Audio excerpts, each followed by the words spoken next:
कि 90 दिन में सिलेक्शन कैसे लिया जाए। अगर मन में थोड़ा बहुत इधर उधर है कि थोड़ा सा उस एग्जाम की तैयारी कर लिए, थोड़ा सा उस एग्जाम की तैयारी कर लिए, थोड़ा सा इधर की बातें सुन लेते हैं, थोड़ा सा मूवी आया है भैया पुष्पा तो देख लेते हैं, झुकेगा नहीं साला, एकदम डायलॉग मारेंगे पूरा। बच्चा पूछता है सर सिलेक्शन कैसे लें, ये बड़ा इंपॉर्टेंट है। एक बच्चा पूछ रहा था आज कि सर सिलेक्शन कैसे लें। ठीक है, गुरुकुल में भी आज इसी बात पे डिस्कशन हो रहा था बच्चों से सुबह में कि सर सिलेक्शन ले तो कैसे ले, और बच्चे कितने हुए। ठीक है, दिन हमारे पास कितने बचे हुए हैं जरा देखो।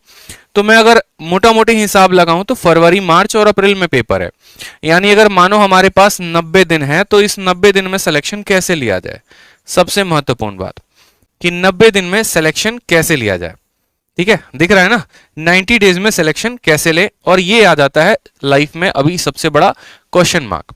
क्योंकि जैसे आप सीजीएल दोगे, सीजीएल चलेगा कम से कम 15-20 दिन, और 15-20 दिन के बाद जो है आपको सीजीएल के नोटिफिकेशन के तुरंत बाद, पेपर के तुरंत बाद जो है आपका सीएचएसएल का पेपर आ जाएगा। अब जब कहानी ऐसी होगी तो उस केस में आपके पास टोटल बचते हैं सिर्फ और सिर्फ ये 90 डेज। कुछ मुद्दे की बात हम आपको बताने वाले हैं, और वो मुद्दे की बात क्या है आप बड़े ध्यान से समझिएगा। तो जो इंपॉर्टेंट है वो क्या है, ये 90 डेज की स्ट्रैटेजी क्या है।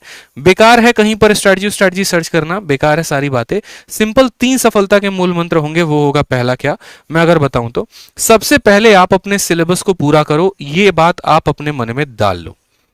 ठीक है, आप एक काम करो, सबसे बढ़िया बात बता रहा हूं, ठीक है, सबसे बढ़िया बात जो आपको कोई नहीं बताएगा। आप एक अपना पन्ना लो, एक ऐसा पेपर लो, जो मैं हमेशा करता था। ठीक है, जो पर्सनली मेरा अपना प्लान होता था। मैंने यहां पर क्या किया कि मैंने यहां पर 90 डेज का प्लान लिख दिया, और ये 90 डेज के प्लान में मैंने क्या मेंशन कर दिया, ये 90 डेज के प्लान में मैंने पॉइंट नंबर 1 मेंशन कर दिया कि भाई मुझे मैथ में फलाना फलाना फलाना फलाना टॉपिक्स खत्म करने हैं, ये मेरे टॉपिक्स हो जाएंगे, और यहां पर ये मेरी बुक लिस्ट हो जाएगी। ठीक है, और साथ में मैं उसको एक टाइम भी दे देता था कि एवरेज ऑन एन एवरेज मुझे 5 दिन के अंदर, 10 दिन के अंदर मुझे एक चैप्टर को खत्म कर देना है। उसी तरीके से इंग्लिश में भी हम अपना टाइम लिस्ट बना लेते थे कि इंग्लिश में मुझे जो है यहां पर ग्रामर हो गया, वोकैब हो गया, इस तरीके से मुझे सभी चीजों को खत्म करना है।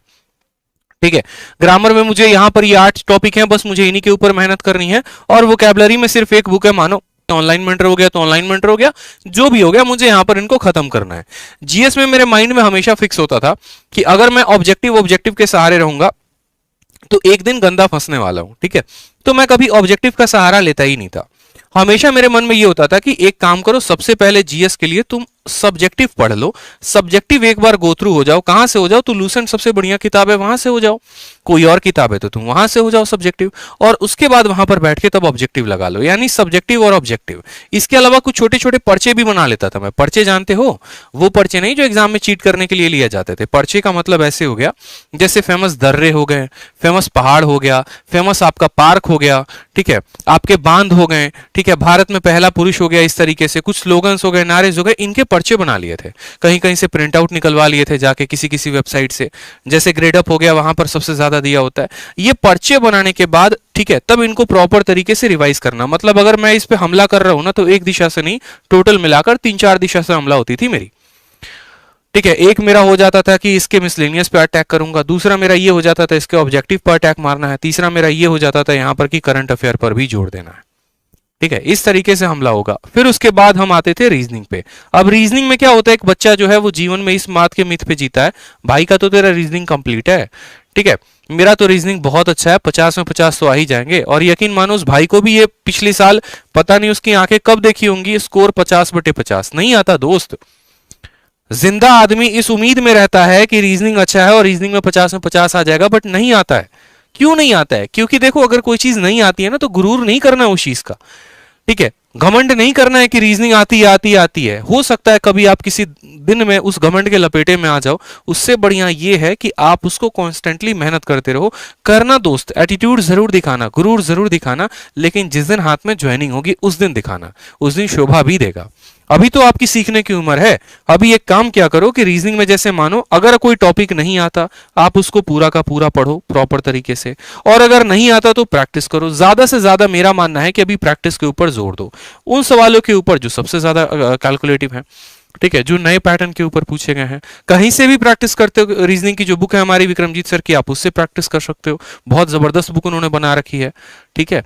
तो इस तरीके से आप यहां पर पूरा पे एक प्रॉपर 90 डेज का प्लान बना लो। उस 90 डेज के प्लान में आप हर सब्जेक्ट को टारगेट कर रहे हो, आप वोकैब को भी टारगेट कर रहे हो, आप करंट अफेयर को भी टारगेट कर रहे हो, आप रीजनिंग को टारगेट कर रहे हो, मैथ को कर रहे हो, इंग्लिश को कर रहे हो। तो इस तरीके से एक 90 डेज प्लान अपने आपने कॉपी में बना लिया, सारी बातें आपने नोट डाउन कर ली।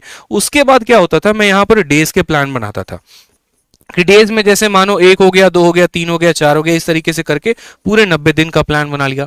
जैसे जैसे मेरा दिन बीतता था ना, मैं उसको ऐसे काटना शुरू करूंगा, अरे यार इतने दिन बीत गए, इतने दिन बीत गए, इतने दिन बीत गए। वो क्या होता है, एक साइकोलॉजिकल प्रेशर बनाता है माइंड के ऊपर, और हमें बार बार एक रिमाइंडर देते रहता है कि देखो इतने ही दिन बच गए हैं, अब नहीं पढ़ोगे तो कब पढ़ोगे, इतने ही दिन बच गए, अब नहीं पढ़ोगे तो कब पढ़ोगे। क्योंकि आज का समय ऐसा है ना, बेशक कोई कितना कह ले कि यार मैं अपने आप में बहुत महान हूं, या फिर एक तरीके से मुझे किसी की गाइडेंस की जरूरत नहीं है, बेशक आपको किसी की गाइडेंस की जरूरत नहीं है, मैं आपकी 100 बातें एग्री करता हूं, लेकिन हाँ आज के टाइम में आपको अपने आप पे ही प्रेशर डालने की बहुत जरूरत है। और वो जरूरत करता है आपका ये टाइमर, वो जरूरत करता है आपका ये शेड्यूल। जब आपके सामने लिखा हुआ होगा ना पन्ने के ऊपर इतनी चीजें पढ़नी है, तो दिमाग को लोड पड़ेगा भाई, आंखों से दिखेगा, अरे तेरे को तो इतना कवर करना है पेपर के पहले, और तू 4 टॉपिक किए बैठा है, तेरे पास तो सिर्फ 90 दिन है, 20 दिन निकल गए, बचे 70 दिन, अब नहीं करेगा तो कब करेगा। तो ये डेली का डेली एक प्रेशर क्रिएट करते रहेगा आपके ऊपर। उस प्रेशर में शायद हो सकता है थोड़ा बहुत आप पढ़ाई कर भी लो, ठीक है, हो सकता है उस प्रेशर में आप एक पल के लिए ये भी सोच लो, यार आज है ना 2 चीजें मेरे सामने हैं, या तो एक मैं बैठ के 3 घंटे की मूवी देख लूं या वेब सीरीज देख लूं, या फिर हो सकता है कि मैं 3 घंटे में एक टॉपिक कंप्लीट कर लूं। अगर टॉपिक कंप्लीट हो गया तो यहां से उसको कट मार देंगे, और मूवी कंप्लीट हो गया तो यहां पर उसको कट मारने का कोई भी जगह नहीं है।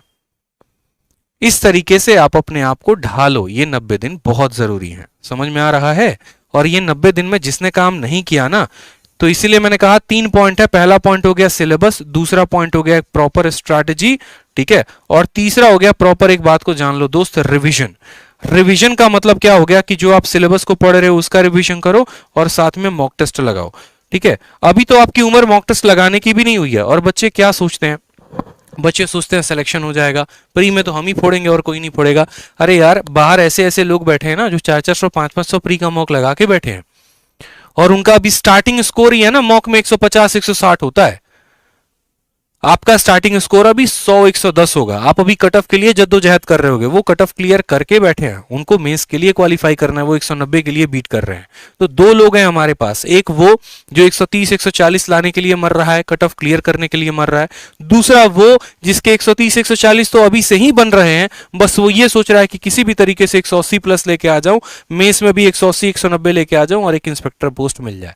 यहीं पर 2 लोग हैं, दोनों की सोच अलग अलग है।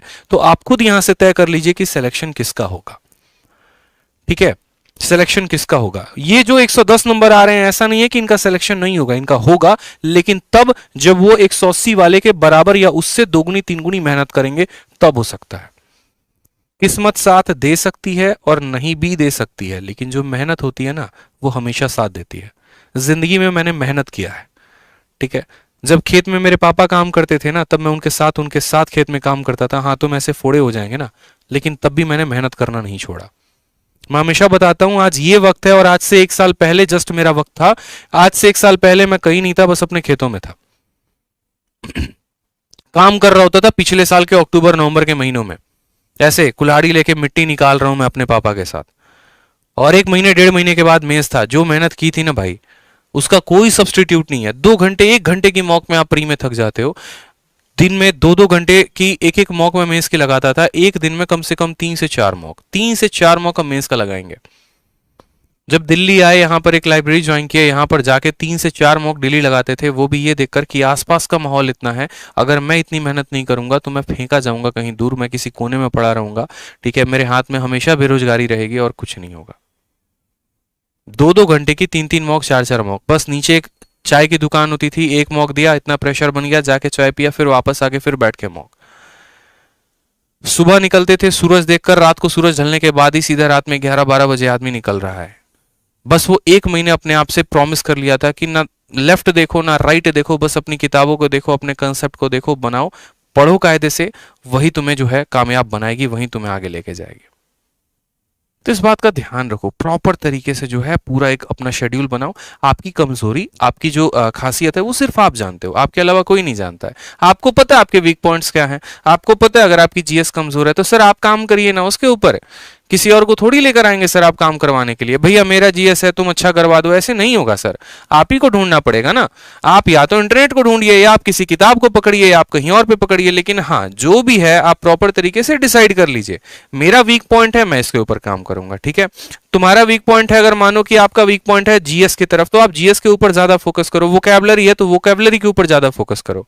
हर जगह अपने आप में अच्छा है, हर जगह अपने आप में बहुत बेहतरीन है। आप अपने घर से भी पढ़ाई कर सकते हैं, बाहर से भी पढ़ाई कर सकते हैं, कहीं से भी आप पढ़ाई कर सकते हैं, कोई परेशानी की बात नहीं, लेकिन बस पढ़ाई आपको करना है, ठीक है। कुछ सोशल डिस्ट्रैक्शंस हो जाते हैं जिसके ऊपर थोड़ा काम करो। अगर किसी चीज पे लगता है कि समय ज्यादा जा रहा है तो अपना प्रॉपर एक शेड्यूल बना लो कि इसको बस इतना ही लिमिटेड टाइम एक देना है, इससे ज्यादा नहीं। चाहे वो मोबाइल पर किसी से बात करना हो गया, किसी के साथ घूमने जाना हो गया, ठीक है, या परिवार का कोई भी एक तरीके से काम हो गया, तो अभी कुछ देर के लिए होल्ड कर सकते हो, क्योंकि एक बार आप बेहतर हो गए ना, आने वाली आपकी जितनी भी पीढ़ी है ना वो मौज करेगी, मैं गारंटी दे रहा हूं। क्योंकि एक इंसान के ऊपर आज के टाइम में 3 जनरेशन का जो है रिस्पॉन्सिबिलिटी होता है। अगर मैं हूं ना तो मेरे ऊपर मेरा खुद का रिस्पॉन्सिबिलिटी है, जो मेरी अपनी जनरेशन होगी, जैसे मैं हो गया, मेरी वाइफ हो गई, ठीक है, मेरे भाई हो गए, मेरी बहन हो गए, वो हो गए। एक मेरा पिछला जनरेशन, जैसे मेरे पापा हो गए, मेरी मम्मी हो गई, मेरे दादा हो गए, मेरे चाचा हो गए, वो ठीक। और एक मेरा आने वाला जनरेशन, जैसे मेरा बेटा हो जाएगा, मेरी बेटी हो जाएगी, मेरे जो आने वाले पूरी की पूरी हायरार्की होगी। बेशक मैं बहुत अच्छे स्कूल से नहीं पढ़ा, मैं एक बात ये मानकर चलता हूं। पल के लिए हम कहते हैं ना कि यार मेरे पापा में समर्थ उतना नहीं था कि वो मुझे इतना पढ़ा पाए, ठीक है, उनके अंदर समर्थ नहीं था। मेरे पापा ने तो खैर पढ़ाया, बहुत पढ़ाया, अपनी रोजी रोटी मारकर मुझे पढ़ाया, इस बात के लिए मैं उनको हमेशा शुक्रगुजार हूं। बट एक एग्जाम्पल दे रहा हूं कि मानो लाइफ आपको आज सबसे बेस्ट रिसोर्स नहीं देती है, ठीक है, आपके पास उतने पैसे नहीं है कि आप शहर जाके पढ़ाई कर सको, ठीक, लेकिन आप तो अपने आप को इतना काबिल बना लो कि कल के दिन आपका बेटा आपसे ये बात ना बोले। आप बताओ, पहले आप अपने आप को उस काबिल नहीं बना रहे, और फिर आपका बेटा भी वही एक्सक्यूज देगा जो आप एक्सक्यूज दे रहे हो। इससे बेहतर यह है कि आप उसके लिए एक बढ़िया सा प्लेटफॉर्म तैयार करके दो, और वो तब दोगे जब आप अगर अच्छे स्कूल में नहीं पढ़े, अगर आप उसको अच्छे स्कूल में पढ़ाने का सोचते हो, वो तब पॉसिबल है जब आप उस लेवल की मेहनत कर रहे हो, आप उसको कुछ गिफ्ट में दे रहे हो, एक तरीके से एक बोलते हैं ना विरासत में मिली है, तो ये आपकी कामयाबी से उसको विरासत में मिलेगा, और इसके लिए बस आपको मेहनत करनी पड़ेगी, ठीक है। समझ में आ गया बात? मन लगा के पढ़ो भाई बस, और कोई दिक्कत की बात ना है।